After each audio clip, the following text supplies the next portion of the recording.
क्रांतिकारी सलाम आप सभी साथियों को। मेरा नाम क्रांति है और आप देख रहे हैं इंग्लिश की वीडियो। इस अंग्रेजी विषय के अंतर्गत हम आपके इंट्रोडक्शन पढ़ेंगे। सारा आपका सिलेबस है वो क्या होता है उसके बारे में जानेंगे और इंग्लिश की बेसिक समझ इसमें डेवलप करेंगे। और आने वाली आगामी कक्षाओं में आपका पूरा का पूरा अंग्रेजी का विषय हम पूरा क्रमबद्ध तरीके से इसको कंप्लीट करेंगे। और इसकी मैं श्योरिटी देता हूँ आपको, अगर आपने ये इंग्लिश की सभी क्लासेस देख लें तो आपके 25 में से 25 आने से कोई भी रोक नहीं सकता। ठीक, चलिए बिना किसी देरी के इस वीडियो को स्टार्ट करते हैं। देखिए, आपका जो सिलेबस है अंग्रेजी का डीएलएड सेकंड सेमेस्टर का सबसे पहला चैप्टर जो है आपका, पहले तो ये समझ लेते हैं जो इंग्लिश है इनके जो सिलेबस है इसको उन्होंने डिफ़ाइन किस तरीके से किया है। इसमें कुछ चैप्टर आपके जो है वो पेडागोजी से संबंधित है, कुछ आपके ग्रामर से संबंधित हैं। वो मैं बताऊंगा आपको कौन सा चैप्टर आपका पेडागोजी से संबंधित है, कौन सा चैप्टर आपका ग्रामर से संबंधित है। ठीक, पहले आपके टोटल चैप्टर जो डिवाइड करे गए हैं वो टोटल जो चैप्टर हैं वो आपके हैं 20। ठीक, ये आपके टोटल चैप्टर जो हैं वो हैं आपके 20। ठीक है, यहाँ पे आपका लास्ट चैप्टर जो है लेसन प्लान के बारे में बता रहा है। पहला आपका चैप्टर है different approach and method of teaching English. पहला आपका चैप्टर ये language games, conversation, alphabet, articles है, नंबर एंड नंबर नेम्स है। ठीक, इंपॉर्टेंस ऑफ रीडिंग स्किल्स है, इंपॉर्टेंस ऑफ राइटिंग स्किल्स है। ये सभी आपके चैप्टर्स हैं जो आपके क्रमबद्ध तरीके में मैंने अरेंज किया हुआ है और इसी क्रम में हम आपके सारे के सारे लेक्चर्स में इनको हम पढ़ाएंगे और आप तरीके से पढ़ेंगे और आपके 25 में से 25 आएंगे। ठीक, आपका ये जो है पहले आपको हम समझते हैं कि हमने आपका जो इंग्लिश का पाठ्यक्रम है जो आपके टोटल 20 चैप्टर हैं उसको किस किस तरीके से बांटा गया है इंग्लिश में। ठीक, इंग्लिश का जो सिलेबस है उसमें जो टीचिंग लर्निंग है जिसको हम पैडागोजी भी बोलते हैं, ठीक है, टीचिंग लर्निंग में बांटा गया है। दूसरा आपका सेगमेंट है ग्रामर। इंग्लिश को दो भागों में बांटा गया है, टीचिंग लर्निंग जिसमें आपका पैडागोजी है। पैडागोजी से मतलब आप इंग्लिश विषय के बारे में तो जानते हैं, लेकिन आप जब कक्षा में पढ़ाने जा रहे हैं तो आप जो छोटे बच्चों को पढ़ाएंगे कक्षा 1 से लेकर कक्षा 5 तक के बच्चों को, उनको क्या तरीका अपनाना चाहिए जिससे कि वो अच्छे से पढ़ सकें। क्या क्या तरीके होते हैं टीचिंग में, टीएलएम होता है जैसे, ठीक, चार्ट का प्रयोग हो सकता है। ठीक है, इस तरह के मतलब वीडियो ऑडियो का प्रयोग करके हम उन्हें पढ़ा सकते हैं। ये सभी चीज़ें पैडागोजी के अंतर्गत आती हैं। बाकी ग्रामर होता है इंग्लिश के रूल्स के बारे में क्या होता है, ये सभी चीज़ें इसके अंदर आती हैं। जैसे नेम है तो इसमें कौन सा कॉन्सोनेंट है, कौन सा इसमें वोवेल्स है हमारा, ये सारी चीज़ें ग्रामर के अंदर आती हैं। बाकी अब जो पढ़ाने का तरीका है वो हमारा पैडागोजी कहलाता है। ठीक है, आपको समझ में आ गया होगा हमने इंग्लिश के सिलेबस को कैसे बांटा है। ठीक, अब देखिए, अब जो सबका बेसिक क्वेश्चन है हर एक को ये बहुत ज़रूरी है जानना कि इंग्लिश जो है वो है क्या। देखो, मैंने आपको इंग्लिश में भी लिखा हुआ है और हिंदी में भी लिखा हुआ है। जिस बच्चों को इंग्लिश में समझने में दिक्कत आए वो हिंदी में पढ़ के उसका अर्थ समझ पाए और उसको अपने दिमाग में बिठा पाए, जिससे आगामी जब परीक्षाएं आएंगी आपकी तो उसमें उसे समझने में उसको आंसर देने में कोई दिक्कत ना आए। ठीक, इंग्लिश क्या है पहले इंग्लिश में पढ़ेंगे। English is a language which use to describe human emotions. ठीक है, क्या कह रहा है, हिंदी में पढ़ते हैं। अंग्रेजी एक भाषा है जो मनुष्य के भावों को प्रकट करने के लिए प्रयोग में आती है। ठीक है, सभी को समझ में आ गया कि इंग्लिश जो है वो एक मात्र लैंग्वेज है। जैसे हम हिंदी बोलते हैं, हमारी हिंदी एक भाषा है, गुजराती एक भाषा है, तो वही इंग्लिश भी एक तरह की भाषा है जिसमें मनुष्य जो है अपने भावों को प्रकट करता है। ठीक है, आपको समझ में आ गया, बेसिक डेफिनेशन है, सबको समझ में आ गई। अब उसके बाद दूसरा क्वेश्चन ये आता है कि लैंग्वेज क्या होती है।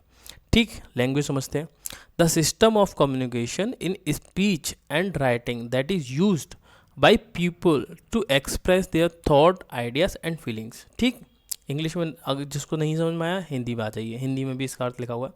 मानव जाति द्वारा अपने विचारों, कल्पनाओं और मनोभावों को व्यक्त करने के लिए प्रयुक्त ध्वनि एवं लेखन की प्रणाली भाषा कहलाती है। ठीक, उम्मीद करता हूँ अभी तक किसी को कोई डाउट नहीं रहा होगा। अगर फिर भी रहता है तो नीचे कमेंट सेक्शन दे रखा है, नीचे आइए और बताइए। ठीक, अब उसके बाद में लैंग्वेज कितनी टाइप की होती है ये भी जानना ज़रूरी है। जब आपने लैंग्वेज समझ लिया, इंग्लिश क्या होती है वो भी समझ लिया, उसके बाद ये भी जानना ज़रूरी है कि टाइप ऑफ लैंग्वेज किस प्रकार की होती है। अब टाइप ऑफ लैंग्वेज आपकी 3 प्रकार की होती है। एक मातृभाषा होती है जिसको हम अंग्रेजी में मदर लैंग्वेज बोलते हैं। एक होती है नेशनल लैंग्वेज, राष्ट्रभाषा हिंदी में कहते हैं। इंटरनेशनल लैंग्वेज, ठीक, अंतर्राष्ट्रीय भाषा। इसके बारे में तो आप भोजपुरी बोलते हैं, गुजराती बोलते हैं, तमिल बोलते हैं, पंजाबी बोलते हैं, तेलुगु बोलते हैं और अन्य भाषाएं भी हो सकती हैं। तो ये सारी की सारी भाषाएं जो है मदर लैंग्वेज के अंदर आती हैं। ठीक, अब आपकी नेशनल लैंग्वेज क्या है आपकी हिंदी। वैसे तो हमारे कॉन्स्टिट्यूशन में नेशनल लैंग्वेज के बारे में नहीं दिया गया है। राजकीय भाषा है, राष्ट्रीय भाषा हिंदी हमारी नहीं है, राजकीय भाषा जो है हिंदी है हमारी। जितनी भी लिखा पढ़ी के काम होंगे वो हमारे सभी हिंदी में होंगे, उसको हम राजकीय भाषा बोलते हैं, उसका दर्जा मिला हुआ है हिंदी को। तो हमारे ज़्यादातर जो प्रदेश हैं, उत्तर प्रदेश हो गया, जैसे महाराष्ट्र हो गया, जैसे जैसे अपना ये राजस्थान हो गया, अपना दिल्ली हो गया, चंडीगढ़ हो गया, ये कई जो मतलब स्टेट हैं, इन सभी में हिंदी का प्रयोग किया जाता है, इसलिए हम इसको नेशनल लैंग्वेज का बोलते हैं। अब इंटरनेशनल लैंग्वेज जो हम अभी पढ़ रहे हैं इंग्लिश, आप किसी भी अन्य कंट्री में जाएंगे तो वहाँ पर इंग्लिश एक कॉमन लैंग्वेज है जो हर देश में बोली जाती है, तो इसको हमने इंटरनेशनल लैंग्वेज का नाम दिया हुआ है। अब आपको समझ में आ गया टाइप ऑफ लैंग्वेज क्या होती है।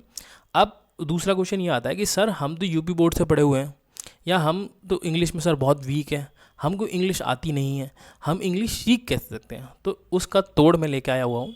आपने वैसे हिंदी में पढ़ा होगा ये कि उसकी ट्रिक है, ये देखिए, सुबोपाली। सुबोपाली क्या है? सा से सुनना, बो से बोलना, पा से पढ़ना, ली से लिखना। ठीक, आपकी ये ट्रिक है सुबोपाली। आप इसी क्रम में आपको अंग्रेजी विषय को सीखना है। जो भी बच्चे जीरो से सीखना चाहते हैं उनके लिए भी ये कारगर है, जो लोग एडवांस पे जाना चाहते हैं उनके लिए भी ये कारगर है, और जो बीच में बच्चे हैं उनके लिए भी ये ट्रिक जो है पूरी की पूरी कारगर है। सबसे पहले क्या करना है, आपको सुनना है। आप जैसे यूट्यूब पे ये वीडियो देख रहे हैं, यूट्यूब पे क्या करिए आप, जो आपके बॉलीवुड के स्टार, जो बॉलीवुड स्टार्स हैं, उन्होंने अपने इंग्लिश में इंटरव्यूज़ दिए हैं, उनको बैठ के आप सुनिए। उनके और मतलब जो आपके वो आते हैं सब टाइटल्स करके आते हैं, उनको आपको सुनना है। ठीक है, आपको क्या करना है, रोज़ एक उनका इंटरव्यू देखना है। उसके बाद क्या करना है, उन्होंने जो जिन जिन शब्दों का प्रयोग किया है, ठीक, उन्होंने जिन जिन शब्दों का प्रयोग किया है उनको आपको बोलना है। जैसे उन्होंने कुछ बोला कि hi myself John Abraham and I am working in Pathaan movie. ठीक, तो आपको क्या करना है, hi my name is Kranti and I am doing my studies in English. इस टाइप के शब्दों का आपको प्रयोग करना है। उम्मीद करता हूँ आपको ये बेसिक चीज़ समझ में आ रही होगी। उसके बाद क्या करना है आपको, उसके बाद क्या करना है, आप ये दोनों आपका चॉइस है, आप पढ़ना भी पहले ला सकते हैं, आपको लिखना भी पहले ला सकते हैं। मैं कहूँगा आप पहले पढ़ना लेके आइए। पहले आप क्या करेंगे, आपके घर में जो भी अगर इंग्लिश न्यूज़पेपर आता है तो इंग्लिश न्यूज़पेपर का आप उसको पढ़ने का अध्ययन करें। नहीं आता है तो आप अपने मोबाइल में द हिंदू एडिटोरियल आता है, गूगल पे चाहिएगा, आपको न्यूज़पेपर मिल जाएगा वहाँ से। नहीं तो आपके सभी इतने व्हाट्सएप पर चैनल्स बने हुए हैं, या फिर हमारा जो अब चैनल है वहाँ पर ज्वाइन कर सकते हैं। हम इंग्लिश में कई सारे कंटेंट प्रोवाइड कराते हैं आप सभी को, तो आप उसमें जाके उसको पढ़िए, उसको पढ़ने की आदत डालिए, जिससे क्या है आपका इंग्लिश में इम्प्रूवमेंट होगा। उसके बाद जो आपने पढ़ा, जिन शब्दों को आपको कठिन लगे उनको सर्किल बनाइए, एक कॉपी लीजिए, उन पे उन शब्दों को लिखिए और उनका अर्थ गूगल पे जाके डिक्शनरी में जाके देखिए और उनको लिखिए। फिर उसके बाद में आपको कोई पैराग्राफ लिखना है। ठीक, ये काम आपको डेली करना है। आप ये डेली काम 21 दिन तक करिएगा, आपकी इंग्लिश इतनी अच्छी हो जाएगी कि आप कहेंगे कि सर आपने क्या बता दिया। ठीक, और इंग्लिश सिर्फ इसलिए नहीं सीखनी है कि मतलब आपके कोर्स में दे रखी है, इंग्लिश इसलिए सीखनी है क्योंकि आज की नीड है इंग्लिश। इंग्लिश में आप कहीं और अपने साउथ में चले जाएंगे, इंडिया में, वहाँ पे भी इंग्लिश ही आपको कम्युनिकेट करना पड़ेगा क्योंकि उनको वहाँ आपको वहाँ की मातृभाषा नहीं आती। तो इसलिए इंग्लिश आज की ज़रूरत है, इसको देखते हुए आपको सीखना चाहिए। और मैंने आपको एक सिंपल सी ट्रिक बता दी है, सुबोपाली। सुनो, पहले सुनो, फिर बोलो, फिर पढ़ो, फिर लिखो। ठीक, आपको समझ में आ गया? चलिए आगे बढ़ते हैं। अब देखिए, जो इंग्लिश है, इंग्लिश में जो हमने अभी थोड़ी देर पहले पढ़ा कि भाषा, ठीक, भाषा होती है और उसमें क्या होता है, सबसे पहले हम जो भी अक्षर बोल रहे हैं जैसे ए बी सी डी, ये सभी की सभी साउंड है। ठीक है, और ये अंग्रेजी भाषा की सबसे छोटी इकाई होती है। ठीक, लेकिन होती है ये मौखिक। अब लेटर, लेटर साउंड के बाद लेटर आएगा, लेटर भी सबसे छोटी इकाई होती है अंग्रेजी भाषा की। ठीक, जैसे हमारा ए बी सी डी ये सभी अक्षर हैं।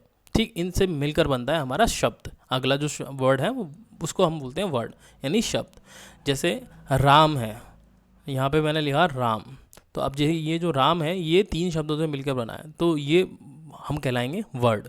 ठीक, अक्षरों से मिलकर बना है 3 अक्षरों से, तो ये हमारा शब्द कह गया। और कई सारे शब्दों से मिलकर जो बनता है वो हमारा होता है सेंटेंस। अब देखिए मैंने उदाहरण लिया हुआ है, उदाहरण देखिए क्या है।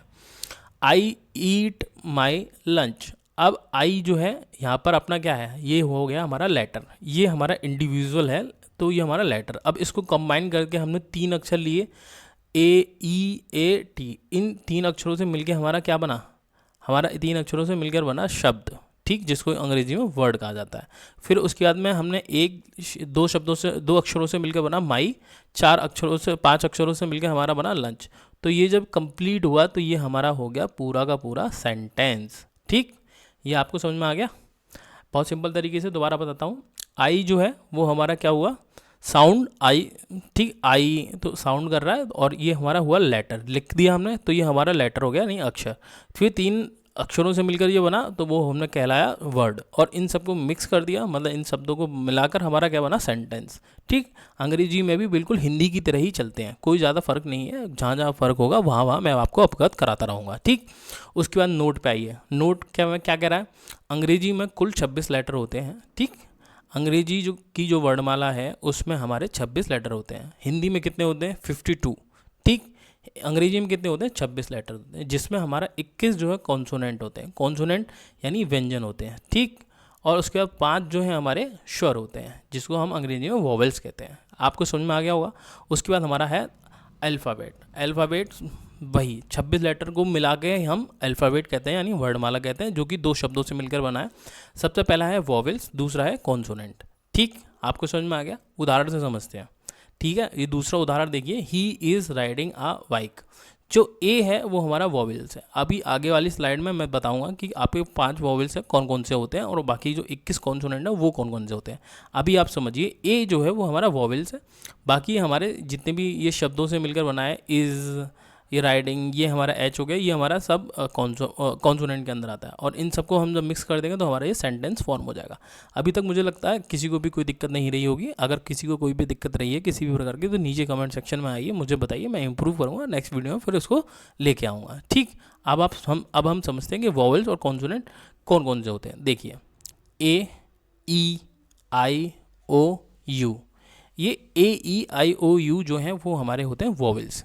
बाकी जो बचे हुए हैं वो हमारे रह जाते हैं कॉन्सोनेंट। मुझे लगता है सभी को ABCD तो अंग्रेजी की लिखना आती ही होगी, इतना तो मुझे नहीं लगता कोई होगा जिसको अल्फ़ाबेट नहीं आते हो इंग्लिश के। ठीक, आपका होमवर्क क्या है, आपका होमवर्क ये है, ए से लेके आपको जेड तक क्या करना है, अल्फ़ाबेट लिखना है, और उसमें जितने भी वॉवेल्स हैं उन सभी को ऐसे करके सर्किल करना है। ठीक है, जैसे ए, ई।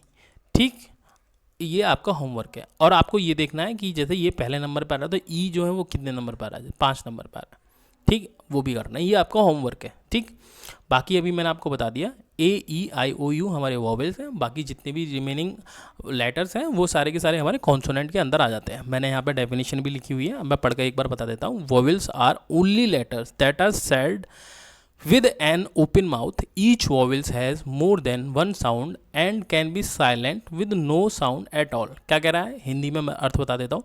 वॉवेल्स जो हैं वो हमारे ओनली लेटर्स हैं जो बिना किसी मतलब अन्य हमारे जो माउथ है उसकी सहायता से खुले मुंह से हम इसको बोल सकते हैं। आप प्रोनाउंस करके देखिए, ए, ई, आई, ओ, यू, तो देखेंगे हमारी जो स्वर तंत्रियाँ हैं उनका प्रयोग कम से कम हो रहा है। ओपन माउथ, खुले मुंह से हम इसको बोल पा रहे हैं। ठीक है, तो इसमें क्या आता है कि ए जो होता है उसमें एक साउंड की जगह कई सारे साउंड भी आ जाते हैं। तो ठीक है, उन सभी को ही हम वॉवेल्स कहते हैं। ठीक, कॉन्सोनेंट क्या होते हैं, consonants are only letters of alphabet that are not vowels.